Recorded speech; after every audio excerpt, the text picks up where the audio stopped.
Hello everyone. हम admission of a partner chapter का एक अनसॉल्व्ड क्वेश्चन करने लगे हैं। गरेवाल की बुक का बैक क्वेश्चन नंबर 59।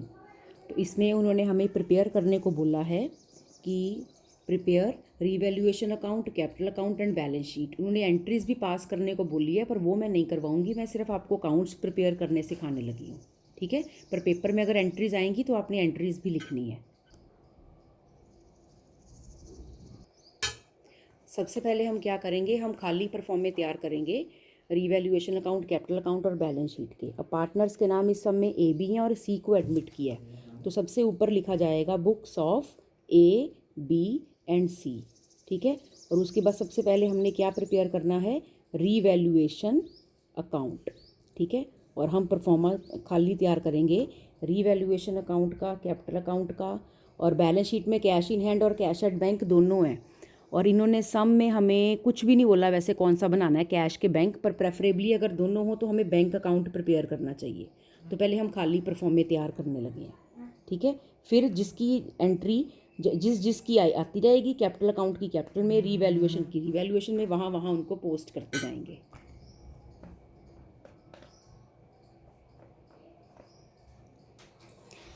ये इस तरह हमने खाली परफॉर्मे ये तैयार किए। अब इस तरफ हम बैलेंस शीट का खाली परफॉर्मा तैयार करेंगे, ठीक है। अब बैलेंस शीट के ऊपर जो हमने डेट लिखनी है, बैलेंस शीट एज एट, वो वाली डेट लिखनी है जिस डेट को नया पार्टनर एडमिट हुआ। तो देखो सम में क्या लिखा है, C is admitted as a partner on 1 April 2021। तो वो वाली डेट हमने यहाँ पे लिखनी है, एज एट 1 अप्रैल 2021, वो वाली डेट लिखनी है, ठीक है। बाकी रुपीज़ एसेट लाइबिलिटीज़ तो लिखना ही है। अब ये देखो हमारे पास खाली परफॉर्मे तैयार है, ठीक है, ये वाले तीनों और ये वाला। अब हम आगे करेंगे, अब हम सम पढ़ना स्टार्ट करेंगे, ठीक है। जैसे मैंने आपको आज क्लास में भी बताया था कि क्या करना है। सबसे पहले आपने बैलेंस शीट की एसेट साइड देखनी है। और एसेट साइड में अगर कोई cash in hand, cash at bank है, पहले तो उस एसेट का बैलेंस ब्रॉट डाउन करना है। तो कैश एट बैंक है हमारे पास 40,000, तो बैंक अकाउंट बना हुआ है। यहाँ पे हम लिखेंगे टू बैलेंस ब्रॉट डाउन कितना, 40,000। फिर मैंने कहा था कि आपने देखना है कि अगर बैलेंस शीट की एसेट साइड में कोई पुरानी गुडविल है तो वो old goodwill, old partners, old ratio में राइट ऑफ करनी है, पर बाय चांस है नहीं। फिर मैंने कहा था एसेट साइड में देखना कि कोई P&L अकाउंट का डेबिट बैलेंस हो, कोई डेफर्ड रेवेन्यू एक्सपेंडिचर हो, उसको राइट ऑफ करना है, तो वो भी है नहीं। अब एसेट साइड छोड़ो, अब लायबिलिटी साइड पे चलो, ठीक है। अब लायबिलिटी साइड पे देखो, लायबिलिटी साइड पे सबसे पहले आपने जो कैपिटल्स है ना ओल्ड पार्टनर्स की, ए और बी की, 1,80,000, 1,50,000 है, ये कैपिटल्स आपने इनकी यहाँ पे क्रेडिट साइड पे बाय बैलेंस ब्रॉट डाउन करनी है, ठीक है। 1,80,000 और कितनी, 1,50,000। सी तो पुराना पार्टनर है ही नहीं, उसकी तो होगी नहीं। फिर मैंने कहा था लायबिलिटी साइड पे देखना कि कोई अगर पुराना रिजर्व पड़ा है तो वो ओल्ड रिजर्व हमने ओल्ड पार्टनर्स में ओल्ड रेशो में डिस्ट्रीब्यूट करना है, ठीक। तो वो जो आपका ओल्ड रिजर्व है, ठीक है, यहाँ पर देखो आपकी इस लायबिलिटी साइड पे कोई भी पुराना रिजर्व नहीं है, तो फिर उसको भी बांटने की ज़रूरत नहीं है। बस अब हम जाएंगे सीधे एडजस्टमेंट्स पर। अब एडजस्टमेंट्स देखो क्या लिखा है, C is admitted as a partner on 1 April. C will bring 1 lakh as his capital. पहले इतना 1 लाख वो कैपिटल लेके आया, तो इसकी एंट्री क्या होगी, क्योंकि हमने बैंक अकाउंट खोला है तो इसकी एंट्री होगी बैंक टू सीज कैपिटल। तो ये देखो बैंक अकाउंट के यहाँ पे एंट्री गई, bank account debited to C's capital account, और वो कितनी एंट्री अमाउंट लेकर आया, 1 लाख। और बैंक टू सीज कैपिटल, और इसकी जो पोस्टिंग है वो सी के कैपिटल अकाउंट में भी जाएगी, तो यहाँ पे जाएगी बाय बैंक अकाउंट। सी में कितना जाएगा, 1 लाख, ठीक है। उसके बाद next, and ₹60,000 as his share of goodwill for 1/4 share in the profit. As his share 60,000 उसी का शेयर है, इसका दोबारा 1/4 करने की जरूरत नहीं है, तो 60,000 उसका शेयर है। तो क्या एंट्री होती है जब वो गुडविल लेकर आता है, कैश, और इस समय तो बैंक होगा ना क्योंकि बैंक अकाउंट खोला है, ठीक। Bank to premium for goodwill, ठीक है, कितना, 60,000। और अगली एंट्री क्या होगी, प्रीमियम फॉर गुडविल 2A और 2B, क्योंकि सब में और कुछ नहीं बताया, तो यही जो उनकी ओल्ड रेशो है 2:1, तो सेक्रीफाइसिंग पार्टनर्स में सेक्रीफाइसिंग रेशो में आपका जो 60,000 है वो डिस्ट्रीब्यूट हो जाएगा, ठीक है। तो इसको 2:1 में बांटेंगे तो ये 40,000 और 20,000 आ जाएगा। तो क्या एंट्रीज बनी गुडविल लाने की? Bank to premium for goodwill, ठीक है। तो bank to premium for goodwill, तो ये बैंक अकाउंट के इधर एंट्री जाएगी, bank to premium for goodwill. कितना है ये? 60,000 लेकर आया वो। अगली एंट्री है premium for goodwill to A's capital B is capital. अब इसकी पोस्टिंग इनके कैपिटल अकाउंट में जाएगी, हम क्या लिखेंगे? By premium for goodwill. तो ये देखो बाय प्रीमियम फॉर गुडविल 40 और 20,000, फर्स्ट पॉइंट हो गया। अब second point, plant is to be appreciated to 1,20,000।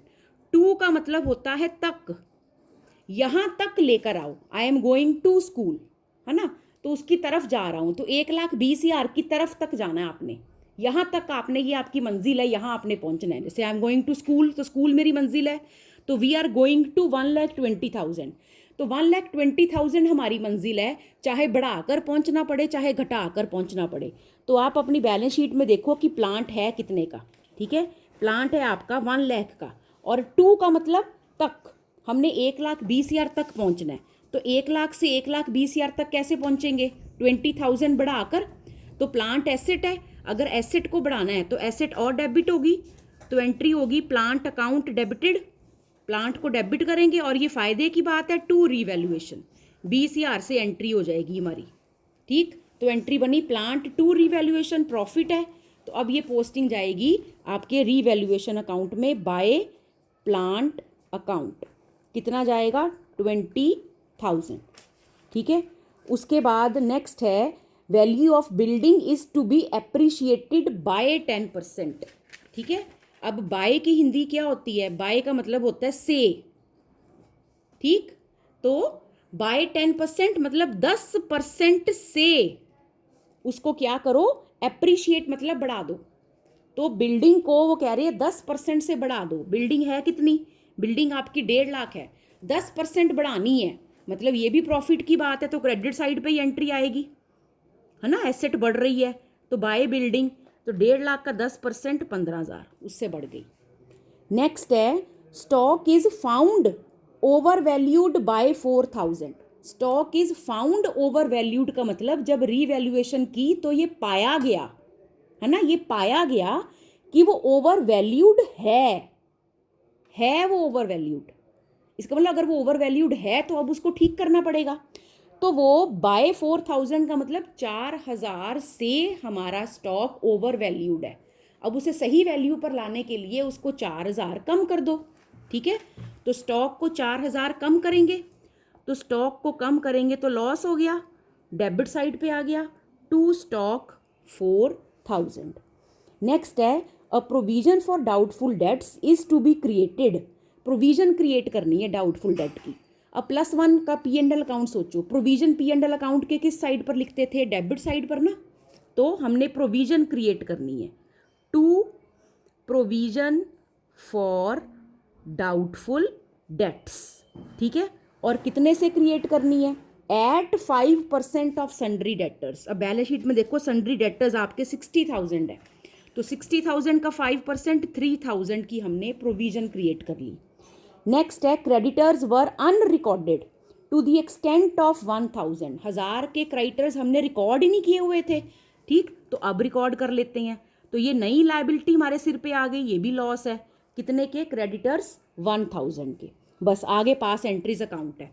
अब हम इसका डिफरेंस निकाल लेंगे, ठीक है। इधर 35,000 बन रहा है टोटल, ठीक, और उधर कितना बन रहा है टोटल? 4 3 7 8, ठीक। तो ये यानी कि आपकी जो बैलेंसिंग फिगर है वो कितनी बन रही है? 27,000 बन रही है। तो ये आप क्या लिखोगे? To profit transferred to capital accounts. तो इसको हम बांटेंगे उनकी ओल्ड रेशो में, है ना। ये ओल्ड एसेट लायबिलिटी का प्रॉफिट लॉस है, तो ओल्ड पार्टनर्स में ओल्ड रेशो में बटेगा। तो 18,000 9,000, है ना, उनकी रेशो क्या थी? 2:1 में बांट दिया। अब ये ledger posting revaluation 2A 2B, तो उनके कैपिटल अकाउंट्स में भी आएगी बाय रीवैल्यूएशन अकाउंट। तो इसको भी हमने यहाँ पे पोस्ट कर दिया। अब हमारे सम में और कुछ तो नहीं रह गया ना, इसका हमने बैलेंस निकाल लिया। अब कैपिटल अकाउंट के बैलेंस निकाल लेंगे। अब ये देखो हमने ये टोटल किया तीनों साइड्स का, है ना, 2,38,179 और 1,00,000। इधर कुछ भी माइनस करने के लिए नहीं है, तो यही हमारा क्या आ गया, हमारा इन तीनों साइड्स का टोटल जो बैलेंस है वो तीनों कैपिटल अकाउंट्स का आ गया। अब इन तीनों कैपिटल अकाउंट्स का बैलेंस निकालने के बाद अब हमने बैंक अकाउंट का बैलेंस निकालना है, तो 1,40,000 और 60, ठीक। और तो हमने इस अकाउंट में कोई एंट्री नहीं की, 1,00,000 और ये 2,00,000 बन गया, ठीक। तो यानी कि 2,00,000 ही हमारा बैंक अकाउंट का क्या होगा, बाय बैलेंस कैरिड डाउन। अब बैलेंस शीट में वैसे हम साथ साथ भी पोस्टिंग कर सकते थे, पर चलो अब आप क्या करो, अब आपने अपने सामने अपनी बैलेंस शीट रखनी है। सबसे पहले कैश इन हैंड है कितना, 10,000, उसको तो हमने छेड़ा ही नहीं, ठीक।